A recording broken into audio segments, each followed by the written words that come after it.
Hello friends, कैसे हैं आप सब। और एक शानदार टॉपिक आपके लिए लेकर आया हूं। केमिस्ट्री का बहुत ही ज़बरदस्त टॉपिक है। आपको इस टॉपिक में पढ़कर बहुत कुछ नॉलेज मिलने वाला है, क्योंकि हम ये टॉपिक K-12 लेवल का यानी क्लास 11 और क्लास 12 के लिए बहुत इंपॉर्टेंट है, जिसमें हम लोग पढ़ेंगे केमिकल बॉन्ड कि केमिकल बॉन्ड क्या होते हैं, ये कैसे बनते हैं, आयनिक बॉन्ड क्या होते हैं, कोवैलेंट बॉन्ड क्या होते हैं। इन सब के बारे में कंप्लीट डिटेल में आपको बताने वाला हूँ। वैसे चैप्टर बहुत बड़ा है, लेकिन शुरुआती जो कॉन्सेप्ट होते हैं वो मैं आपको बताऊंगा, कुछ इंटरेस्टिंग फैक्ट्स बताऊंगा और बताऊंगा कि कैसे बॉन्ड बनते हैं और बॉन्ड बनने के पीछे क्या क्या रीजंस हैं। इन सब की हम बात करेंगे। हम ये भी बताएंगे कि क्या बॉन्ड नहीं बनते हैं, कौन कौन से चीजों में क्या क्या प्रॉब्लम्स आती हैं, किस तरह के एनर्जी लेवल क्या होता है इन चीजों में। ठीक है, इन सारी बातों को डिस्कस करेंगे। तो शुरुआत करते हैं। देखिए, केमिकल बॉन्ड क्या है। आप जब केमिकल बॉन्डिंग की बात करते हैं तो हम बात करते हैं अट्रैक्शन फोर्स की। केमिकल बॉन्डिंग क्या है? केमिकल बॉन्ड होता है एक अट्रैक्शन फोर्स। ठीक है, क्या होता है? एक तरह का अट्रैक्शन फोर्स है। अब ये मत सोचिए अगर कि जब केमिकल बॉन्डिंग की बात होती है तो कोई बॉन्ड मतलब यानी किसी रस्सी से बंधा होगा, नहीं। ये सिर्फ एक अट्रैक्शन फोर्स है, एक सिंपल अट्रैक्शन फोर्स है, जो कि क्या करता है? एटम्स को होल्ड करता है। ठीक है, किसको? एटम्स को होल्ड करके रखता है। ठीक है, वो डिफरेंट जो अलग प्रकार की केमिकल स्पीसीज होती हैं उनमें। ठीक है, तो उनको क्या कहते हैं हम लोग? केमिकल बॉन्ड कहते हैं। ठीक है, केमिकल बॉन्डिंग कहते हैं। देखिए, इसमें क्या होता है? ये सिर्फ अट्रैक्शन फोर्स है। ठीक है, अब देखिए मैं आपको बताता हूं। चलिए मान लीजिए हम एक सिंपल तरीके से समझने की कोशिश करते हैं कि मान लीजिए एक हाइड्रोजन है।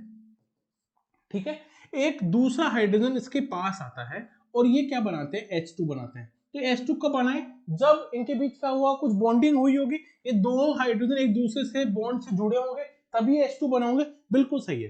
देखिए, जब हम बात करते हैं तो ध्यान रखना, जिस भी इलेक्ट्रॉन की एनर्जी लेवल हाई होता है वो उतना ही कम स्टेबल होता है। और आप सभी जानते हैं स्टेबल होने के लिए एनर्जी का लो होना जरूरी है। अब देखिए, मान लीजिए ये हाइड्रोजन यहां पर है और ये हाइड्रोजन यहां पर है, ये एक दूसरे के पास आएंगे, है ना, और इनका एनर्जी लेवल कम होगा। अगर ये एक दूसरे के पास आ जाएंगे तो क्या बना लेंगे? एक बॉन्ड जनरेट कर लेंगे, एक बंध बना लेंगे। ठीक है, और H2 बना लेंगे। इसको थोड़ा सा ग्राफिक्स की मदद से समझने की कोशिश करते हैं। मैं इस तरह से लेता हूं।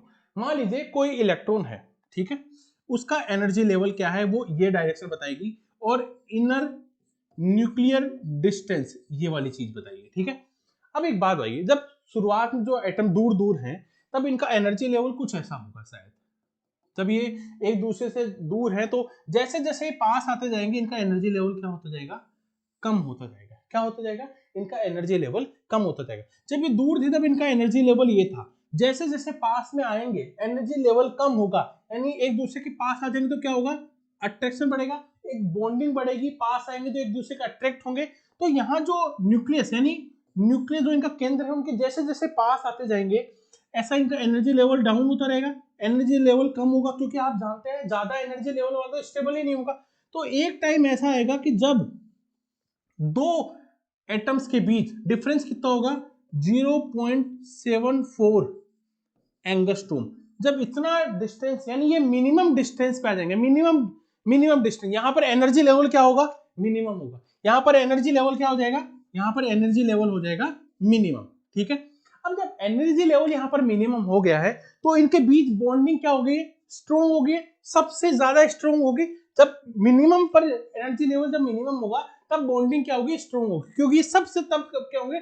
सबसे पास में बने होंगे। तब दोनों क्या होंगे? सबसे पास में होंगे। फिर धीरे धीरे अब जाएंगे तो फिर क्या होगा? फिर एनर्जी लेवल बढ़ जाएगा और इतनी स्टेबिलिटी नहीं रहेगी। तो स्टेबिलिटी के लिए हमने क्या किया है? सब दो एटम्स के जो न्यूक्लियस से एकदम पास आएंगे, तब दो एटम्स एक दूसरे के पास आएंगे तो एक अट्रैक्शन की वजह से क्या हो जाएगा? इन पे फोर्स होगा और ये जुड़कर क्या करेंगे? एक बॉन्ड बना लेंगे। यही मैं आपको बताना चाह रहा था कि अट्रैक्शन फोर्स। अब देखिए, मैं अगर आपको कुछ समझाऊं, जैसे अट्रैक्शन फोर्स किस किस के बीच होते हैं, जैसे मान लीजिए सोडियम और क्लोराइड। जैसे मैं अगर बात करूं तो ये लीजिए, ठीक है, हाइड्रोजन और क्लोरीन के बीच HCl बन गया है। ठीक है, ऐसे ही सोडियम और क्लोराइड के बीच बन गया है। किसके बीच? सोडियम और क्लोराइड के बीच NaCl बना लिया है। हम इस चैप्टर में क्या क्या पढ़ने वाले हैं, बहुत कुछ इंपॉर्टेंट है। देखिए, हम ये पढ़ेंगे कि ये जो एटम्स होते हैं ये कंबाइंड क्यों होते हैं। ठीक है, ये एटम्स एक दूसरे के पास आकर कंबाइंड क्यों होते हैं, इनके अट्रैक्शन फोर्स कैसे बनता है, और सबसे important, why are only certain combination possible.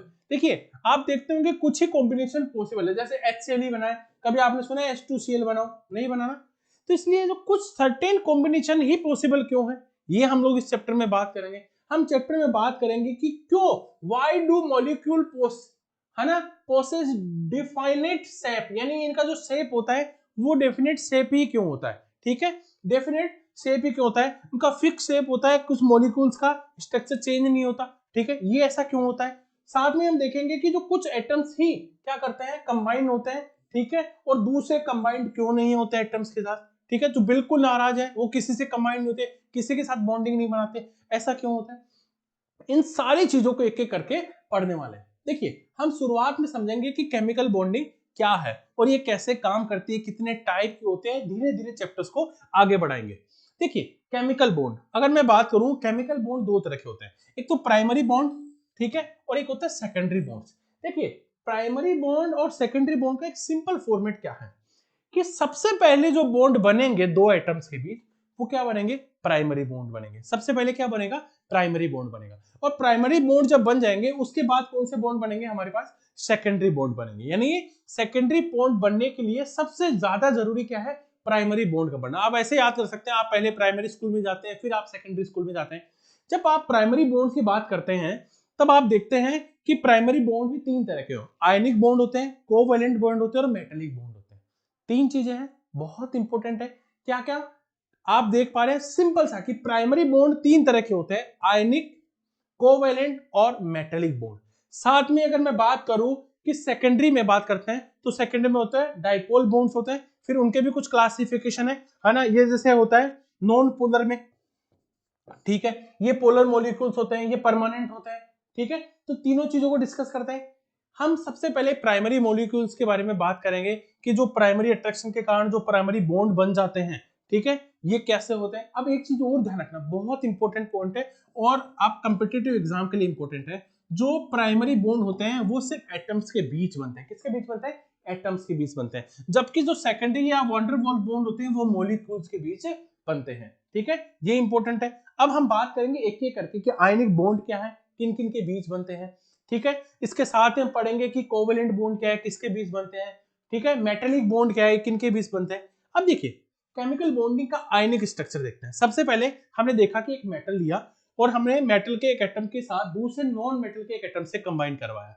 जब मेटल और नॉन मेटल एक दूसरे के पास मिलता है तो हम देखते हैं कौन सा बॉन्ड बनता है, तब ये बनते हैं आयनिक बॉन्ड बनते हैं, जैसे NaCl, KCl, HCl, इस तरह से, ठीक है, बिल्कुल सही, KCl और NaCl इसका मोस्ट इंपोर्टेंट एग्जांपल है NaCl। हम इसके एग्जांपल को आगे पढ़ेंगे, सिर्फ एक आपको डेफिनेशन है कि भाई होता क्या है आयनिक, ठीक है।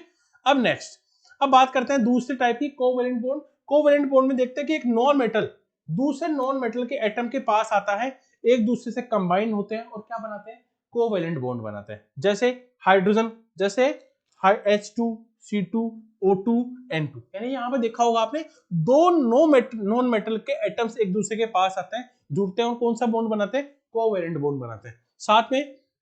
साथ में देखते हैं तीसरा टाइप जिसको मेटालिक कहते हैं, ठीक है। मेटालिक में मेटल और मेटल दोनों क्या होते हैं, एक दूसरे के कंबाइन होते हैं, एक दूसरे के पास आते हैं, बिल्कुल सही, देखिए एक दूसरे के पास आ गए और क्या बना लिए मेटालिक, जैसे सोडियम है, कॉपर है, ठीक है, आयरन है, ये क्या करते हैं, इस तरह से बॉन्ड बनाते हैं। तो आपको ये आइडिया हो गया है कि सर जब नॉन मेटल और मेटल जो मिलते हैं तो आयनिक बॉन्ड बनाते हैं, ठीक है। इस तरह से आपको सारी चीजें बिल्कुल क्लियर हो गई है। बहुत ही शानदार तरीके से हमने विजुलाइज किया है चीजों को ताकि आपको लंबे वक्त तक याद रहे।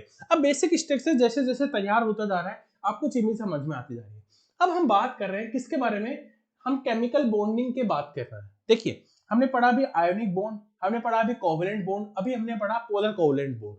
अब एक चीज देख पा रहे हैं, पहली इमेज में थोड़ा सा आप गौर करेंगे तो देखेंगे दो डॉग्स हैं यहाँ पर, एक येलो और एक व्हाइट।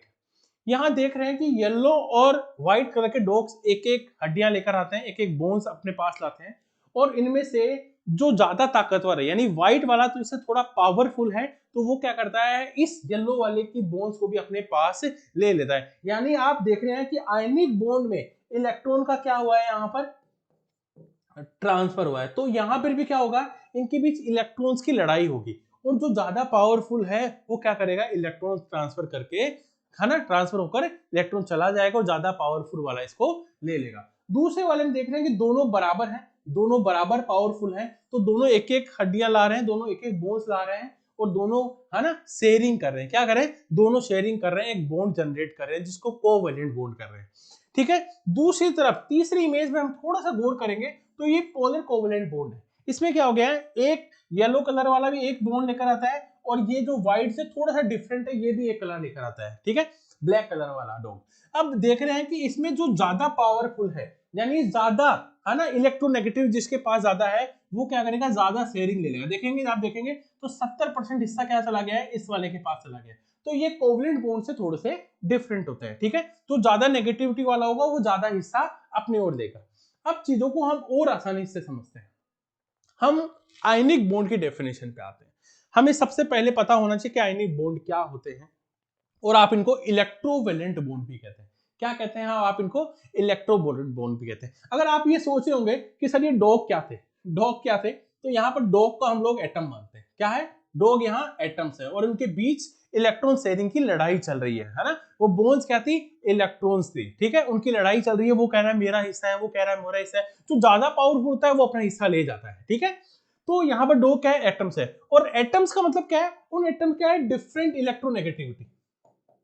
ठीक है, डिफरेंट इलेक्ट्रोनेगेटिविटी। ठीक है, अलग अलग इलेक्ट्रोनेगेटिव वाले होते हैं। ठीक है, वो बोन्स क्या है, अलग अलग इलेक्ट्रोनेगेटिविटी वाले होते हैं। अब आप थोड़ा सा समझेंगे, electrostatic attraction between the positive and negative ions is called ionic and electrovalent bond.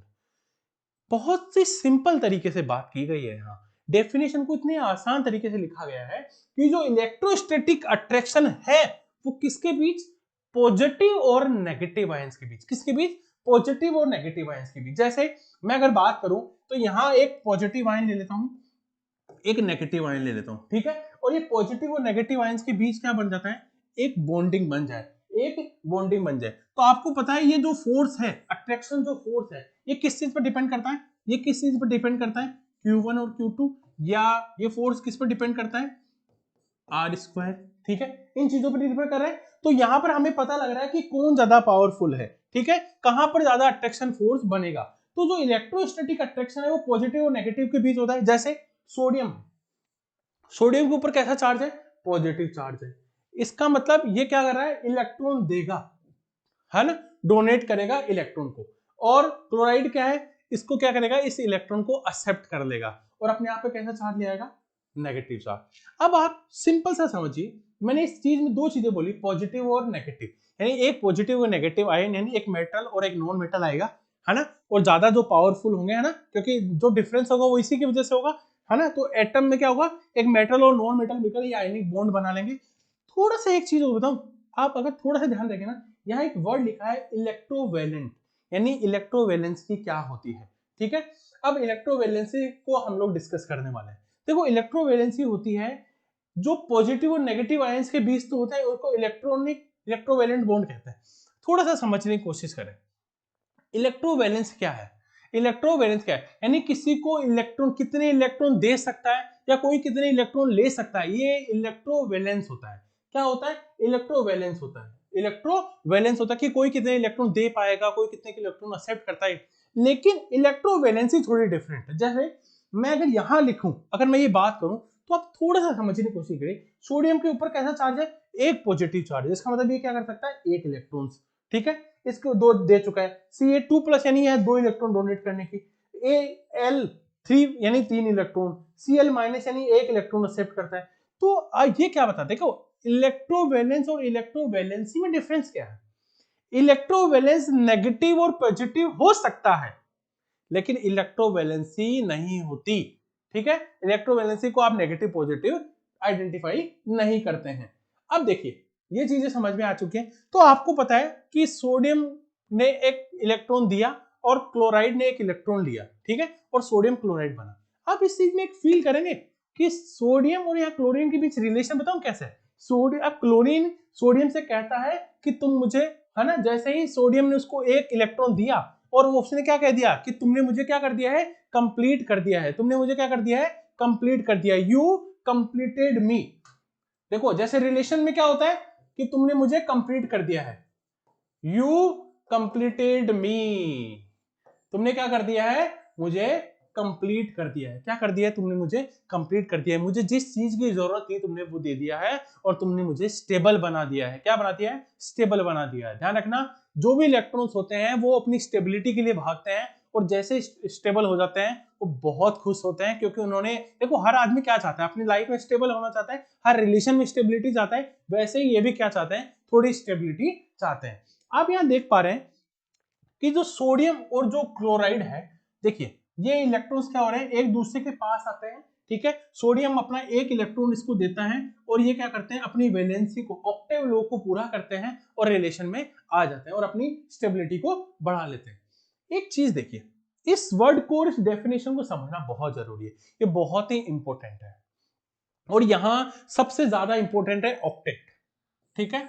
अष्टक का नियम पढ़ा, ऑक्टेव लो पढ़ा आपने, बिल्कुल सही है ना।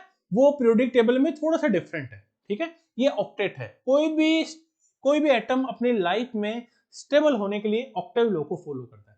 देखिए एटम्स कैन कंबाइंड, एटम्स क्या हो सकता है, आपने देखा इलेक्ट्रॉन्स एक दूसरे के हो सकता है, कंबाइन हो सकता है, या आइदर बाय ट्रांसफर, या ट्रांसफर होंगे कि जो ज्यादा पावरफुल होगा है ना, वो कम पावरफुल से ले लेगा, ठीक है, ट्रांसफर हो जाएगा। और वैलेंस इलेक्ट्रॉन्स क्या होगा, वैलेंस इलेक्ट्रॉन्स के, एक चीज ध्यान रखना, किसी भी एटम के जो सबसे बाहरी कक्षा है ना, सबसे बाहर देखो ये है ना, केंद्र है, उसके चारों, फिर ये कक्षा है, फिर ये कक्षा है, इसमें देख रहे हो दो इलेक्ट्रॉन ये हैं, दो इलेक्ट्रॉन ये हैं, दो इलेक्ट्रॉन ये हैं, और दो इलेक्ट्रॉन ये हैं, यानी टोटल इलेक्ट्रॉन की संख्या क्या होती होगी, 8। यानी इसका मतलब ये अपनी लाइफ में क्या है, स्टेबल है, क्योंकि इसने ऑक्टेट लो को क्या कर लिया है, पूरा कर लिया। मान लीजिए कुछ कई बार छोटी सी चीज पूछते हैं, बहुत छोटी चीज का पता होना चाहिए। मान लो किसी के अंतिम कोष में 8 इलेक्ट्रॉन है, तो उसको ऑक्टेट बोलते हैं। अगर 8 से कम हो तो आप क्या बोलते हैं, तब आप क्या बोलते हैं, बताइए। हाइपो ऑक्टेट, क्या बोलते हैं, हाइपो ऑक्टेट बोलते हैं, ठीक है। अगर 8 है ना, 8 से ज्यादा हो तो हाइपर ऑक्टेट बोलते हैं।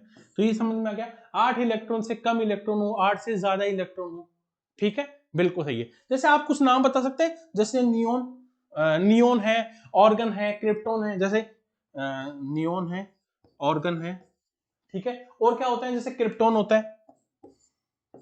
है ना, जेनोन होता है, और क्या होता है, जेनोन होता है ना, बिल्कुल सही है। और इसके अलावा एक और होता है, जैसे रेडोन होता है, बिल्कुल सही है। तो ये क्या है, इनके मोस्ट आउटर सेल में क्या होते हैं, 8 इलेक्ट्रॉन्स होते हैं। हीलियम में कितने होते हैं, 2 होते हैं। तो जो ज्यादा, जिसके ऑक्टेट आखिरी कक्षा में आगे जो ऑक्टेट लो को पूरा करेंगे, वो क्या होंगे, स्टेबल होंगे, ठीक है, वो क्या होंगे, स्टेबल होंगे। अब देखिए हम लोग इस आयनिक बॉन्ड है, उसमें जो सोडियम क्लोराइड जो बना है, उसमें हम एक स्ट्रक्चर को देख रहे हैं, आयनिक स्ट्रक्चर को, ये कैसे बनते हैं। देखिए यहां पर क्या हो रहा है, ये सोडियम है और यहाँ पर क्लोरीन है। देखो इसने एक इलेक्ट्रॉन जो इसकी बाहरी कक्षा में था इसने दे दिया, अब इसकी कक्षा में 2 हो गए हैं, 2 हो गए हैं, 2 हो गए हैं और 2 हो गए। आप देख पाएंगे, देखिए 8 है, और इसके पास भी 8 हो गए, 2 2 4 2 6 2 8, तो दोनों स्टेबल हो गए। दोनों के बीच कौन सा बॉन्ड बन गया, आयनिक बॉन्ड बन गया, ठीक है। देखो सोडियम का एटम जो था, इसने एक एटम को इसको दे दिया, तो इसके बाद जो 7 इलेक्ट्रॉन थे, अब यहाँ 8 हो गए, इसके बाद एक एक्स्ट्रा रखा था, तो ये क्या करेगा, अब आप खुद ही सोचिए कि एक इलेक्ट्रॉन देना आसान है या 7 इलेक्ट्रॉन लेना आसान है। तो एक देना आसान है ना, थोड़ी सी एनर्जी मिलती है, ये बाहर चला जाएगा और एक इलेक्ट्रॉन आसानी से पहुंच जाएगा। एक चीज ध्यान रखना है ना, धीरे धीरे हम लोग पढ़ेंगे कि जैसे इनके बीच कौन सा बॉन्ड बन गया, आयनिक बॉन्ड बन गया, ठीक है। आयनिक बॉन्ड कैसे बनते हैं ये हमें पता लग गया। अब देखिए जब आयनिक बॉन्ड बन गया है तो बहुत सारे आयन सब इकट्ठे हो जाते हैं, क्या हो जाते हैं, बहुत सारे आयन इकट्ठे हो जाते हैं, और क्या बनाते हैं, ग्रुप बना लेते हैं। देखिए इस तरह से, है ना, आपने क्रिस्टल स्ट्रक्चर जैसा देखा है, ये क्या है ना, इसमें बहुत, इसको क्या कहते हैं, जब बहुत सारे आयन इकट्ठे हो जाते हैं क्या बोलते हैं, लैटिस। क्या बोलते हैं, लैटिस। क्या बोलते हैं, लैटिस बोलते हैं। केमिस्ट्री की लैंग्वेज में बहुत ही इंपॉर्टेंट पॉइंट है लैटिस, ठीक है। इसमें क्या होता है, जब बहुत सारे इलेक्ट्रॉन्स इकट्ठे हो जाते हैं, बहुत सारे आयन्स इकट्ठे होकर एक स्ट्रक्चर बना लेते हैं। अब मैं आपको बताऊंगा, देखिए जैसे मान लीजिए इसमें ये क्या है, ये सोडियम को इंडिकेट करता है और ये वाला क्लोरीन को इंडिकेट करता है, ठीक है। जब क्रिस्टल स्ट्रक्चर वगैरह पढ़ेंगे, मैटर की प्रॉपर्टीज पढ़ेंगे, तो हम बताएंगे कि इन्होंने ऐसा ही शेप क्यों लिया, ठीक है, इन सब चीजों के बारे में डिस्कस करेंगे। अब देखिए, ये सॉल्ट का क्रिस्टल स्ट्रक्चर है NaCl का, ऐसा ही होता है। नमक को देखा होगा आपने, है ना, नमक के कुछ इस तरह से स्ट्रक्चर होता है व्हाइट कलर का, जब उसको पीसा हुआ नहीं होता तो मोटे मोटे दाने बने होते हैं, ठीक है, क्रिस्टल स्ट्रक्चर टाइप है, ठीक है। अब देखो, सबसे बहुत ज्यादा जरूरी और मुझे लगता है केमिस्ट्री के लिए ये इंपॉर्टेंट पॉइंट्स है कि जब आप आयनिक कंपाउंड्स के बीच बॉन्ड बनाएंगे तो क्या क्या कंडीशंस होना जरूरी है, क्या क्या कंडीशंस काम करती हैं। देखिए, आप सोचिए, लार्ज इलेक्ट्रोनेगेटिविटी डिफरेंस, देखो जितनी ज्यादा इलेक्ट्रोनेगेटिविटी डिफरेंस होगा, ठीक है, क्या होना चाहिए, लार्ज इलेक्ट्रोनेगेटिविटी डिफरेंस होना चाहिए। जैसे आप जो ग्रुप 1 या ग्रुप 2 के जो एटम्स होते हैं वो 17 नंबर के ग्रुप से करें, है ना, तो उनके बीच क्या होगी, इनके बीच जो इलेक्ट्रोनेगेटिविटी डिफरेंस होगा वो किससे ज्यादा होना चाहिए। अगर देखो बॉन्डिंग बनाने के लिए किससे ज्यादा होना चाहिए, 1.7 से ज्यादा होना चाहिए। उनके बीच जो डिफरेंस कितना होना चाहिए, 1.7 से ज्यादा होना चाहिए। तो क्या होगा, बॉन्ड बनेंगे, ठीक है, तब क्या होंगे, आयनिक बॉन्ड बन पाएंगे, ठीक है। तो क्या होना चाहिए, लार्ज इलेक्ट्रोनेगेटिविटी डिफरेंस होना चाहिए। और लार्ज इलेक्ट्रोनेगेटिविटी डिफरेंस कब होंगे, जब, है ना, जब ग्रुप 1 या ग्रुप 2 के, है ना, ग्रुप 17 के साथ बॉन्डिंग की जाए तो उनके बीच क्या होगा, ज्यादा होगा, ठीक है। लेकिन आप इसको, इसमें एक्सेप्शन है HF, इसको अलग रखिए, है ना। अब देखिए, ये चीज धीरे धीरे समझ में आने लगेगी, छोटे छोटे पॉइंट्स होंगे तो आपको आसानी से समझ में आएंगे। पॉइंट जैसे जैसे क्लियर होते जाएंगे चीजें समझना आसान होती जाएंगी। Low ionise energy of electropositive element, ये बहुत इंपॉर्टेंट है। क्या है, बहुत, आयोनाइजेशन एनर्जी क्या है, आयो, है ना, नाइजेशन एनर्जी। अब एक चीज और याद रखना, मैं आपको एक चीज बताता हूं और ये इंपॉर्टेंट है।